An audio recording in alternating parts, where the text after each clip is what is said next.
Hello, this will be a quick tutorial on how to compress an image to meet the YouTube thumbnail requirements.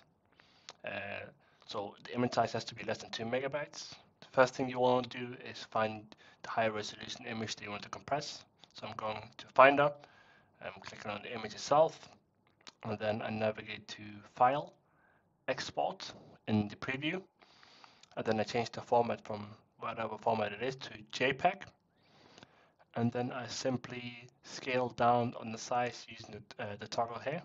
So quality, I want it to be less than 2 megabits. Keep going, and then once you hit the sweet spot, you simply, what I'm doing here is just naming it something else so I can differentiate between that and the original file, and then saving it somewhere I can find it easy.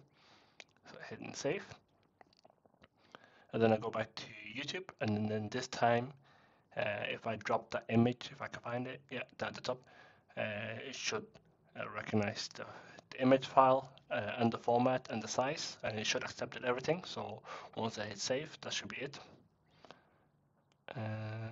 Just waiting for a second. Perfect. Yeah, change is saved, and there you go. Voila.